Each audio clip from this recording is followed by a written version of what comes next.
একেই অজানা একটি কথা জেনে নিন।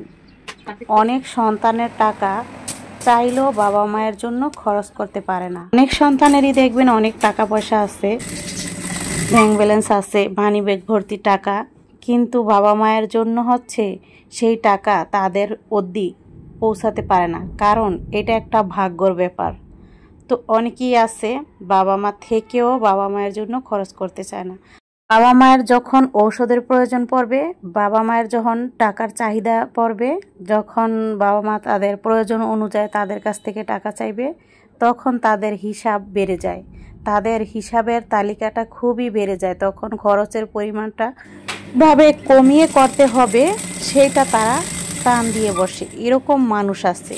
আবার দেখবেন কিছু মানুষ আছে দিন আনে দিন খায় এবং বাবা মায়ের প্রয়োজনের জিনিসটা না খেয়ে না পরে বাবা মায়ের জিনিসটা আগে আনে।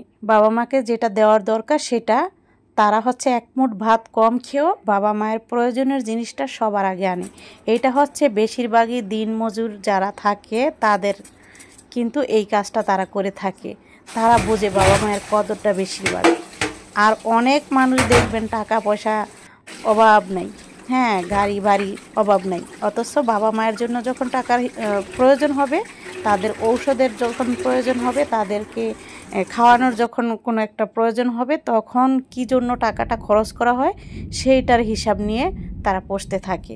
এই ধরনের মানুষ আছে। আবার কিছু মানুষ আছে, ওই যে বললাম শুরু থেকে, যে তারা খরচ করতে চাইলেও তারা খরচ করতে পারে না, কারণ আল্লাহ পাক তাদের টাকা কবুল করে না। কারণ সবাই বাবা মায়ের জন্য টাকা পয়সা খরচ করতে পারে না। সবার টাকা আল্লাহ পাক ভাগ্যে লিখে না। কারণ যারা বাবা মায়ের জন্য 2 টাকা খরচ করতে না পারে তারা দুর্ভাগা। আর যারা বাবা মায়ের জন্য টাকা পয়সা খরচ করে বা খরচ করতে পারে, এটা আল্লাহর রহমত তাদের প্রতি।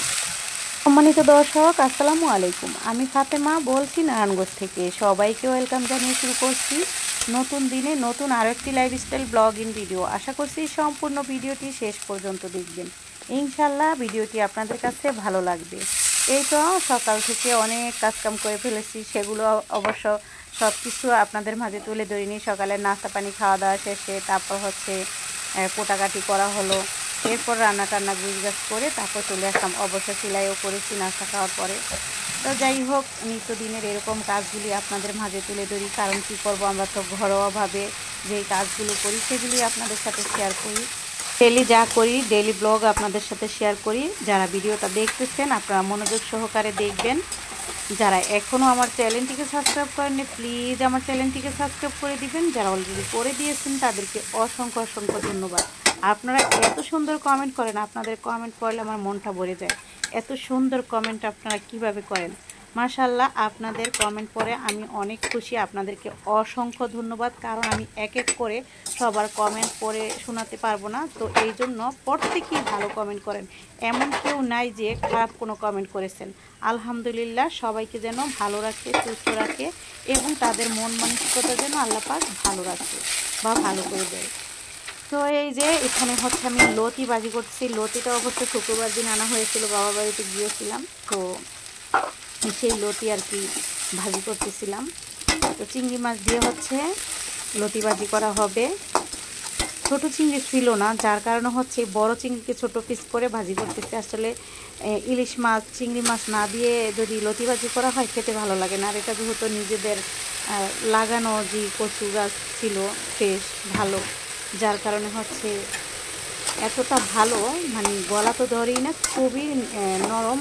ভাজি করলে অনেক আছে না, আমরা কিনে যেগুলো খাই সেগুলো সিদ্ধ হতে চায় না। এটাও খুবই ভালো, ভাপ দেওয়ার সাথে সাথে সুন্দর মতো সিদ্ধ হয়ে যায়, আর খেতেও অনেক ভালো লাগে, গলা ধরে না।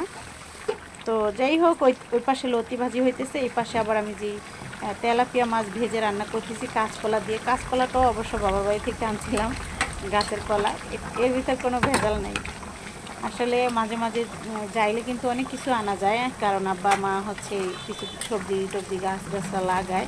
অবশ্য আমি যাই না, আমাকে যেতে বলে যে সবসময় যে আনার জন্য, অবশ্য আমি যাওয়া হয় না, এই আর কি। তো যখন যাই তখন দেখা গেছে আনি, আবার আমি আনতে না চাইলেও আমাকে দিয়ে দেয় জোর করে, কারণ জানে তারা আমি যে আনার ব্যাপারটাতে আলসা। তো তো এই যে এখন রান্না বান্না করবো, আর হচ্ছে পাশাপাশি গুছ গাছের যে ঘরটার ঝাড়ু দেওয়া, হাই ফার্নিচার মোছার বিষয় আসে, সেগুলো অবশ্য শেফালিও করবে, আমিও করব। এই সাথে সাথে অনেক সময় আছে আমি রান্না করার আগে ওগুলো গুছায় আসি, আবার অনেক সময় আছে রান্নার ফাঁকে ফাঁকে সেই কাজগুলো করতে থাকি। তবে রান্না করতে অনেক সময় লাগে না, কারণ এখানে সময় লাগতো আগে যখন গ্যাস কম থাকতো, এখন গ্যাস বেশি, রান্নাটাও ঝটপট করে করা যায়, কাটাকাটি থাকলে বেশি একটা সময় লাগে না। তো বিছানাগুলো ঝেড়ে দিচ্ছি, আর এই পাশের সোফাগুলো একটু ঝেড়ে দিচ্ছি। আসলে সব ঘরেরগুলো আমি অবশ্য গুছগাছ করতে পারি না, যতটা পারি ততটা করে দিই। ও আবার হচ্ছে বাকিটুকু কমপ্লিট করে ঘরটা ঝাড়ু দিয়ে ঘর মুছবে, এরকম আর কি।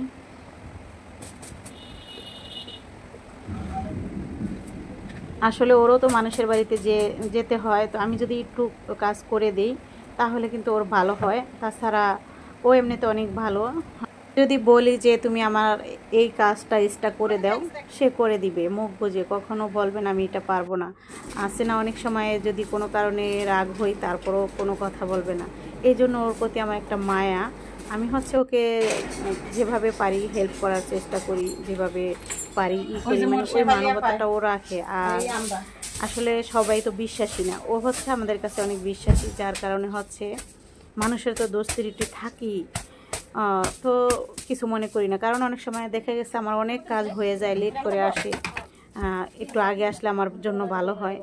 তো মানুষের বাড়িতে কাজ করে আসলে আমি একটা বলি যে তাড়াতাড়ি আসো নয়, সময় মতো আসো নয়, অন্যজনেরও সেটা বলে। আর ও একটু সরল সোজা, যার কারণে হচ্ছে ওকে দিয়ে একটু বেশি মানুষ খাটায় ফেলে, তো এটা করতে হয় না।